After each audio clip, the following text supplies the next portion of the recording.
Fostering and adoption is nothing new, but often finding a child a loving home can be difficult.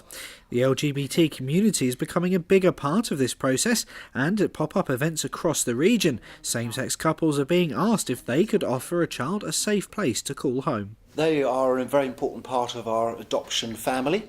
We currently have, I think, 20% of our adopters are from that community, and we know that that community has a huge number of people who are kind, considerate, intelligent, so they are really a valuable part of our adoption force. So we hold lots of information sessions for potential foster carers and adopters.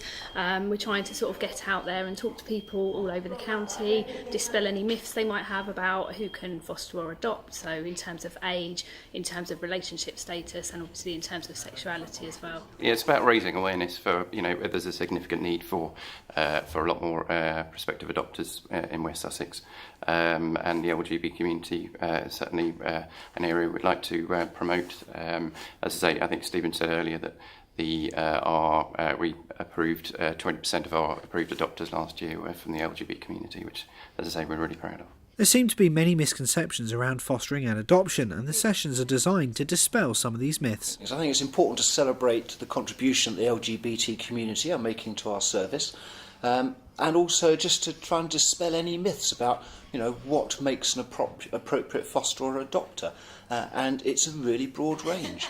One of the things we have quite often is, I'm not good enough to foster or adopt, but actually it's about, have you got the capacity to care for a child and to understand that they've maybe experienced trauma or neglect, and to give them somewhere safe and secure and supportive to sort of to nurture them and make them feel loved. Yeah, all manner of families come forward to inquire about adoption and fostering, and we will talk to them, be supportive, and tell them more about the process and how we can support them through that. We're looking for people who've got secure relationships or single adopters. Good support networks is really important. If they've got childcare experience, that's really helpful. We just want couples or individuals who can give a child a loving home, who've got the time and emotional capacity to support that young person. It really doesn't matter. They can be single, they can be young, they can be old. It's just people who have the capacity to care for a child. It's just about getting more families in to foster and adopt, LGBT community or heterosexual single families. We'd like to hear from anyone that wants to, is thinking about it, and we'd be very happy to sort of speak to them and tell them more about it.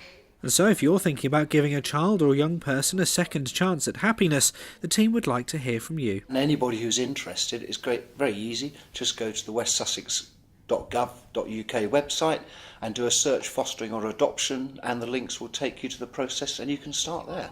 People who identify as LGBT quite often have experienced themselves, they've explored their own identity and the sense of belonging, and that they can bring that to fostering and adoption and help that when there's a child that's experienced trauma or neglect, and supporting them as well. Richard Stringer, That's TV.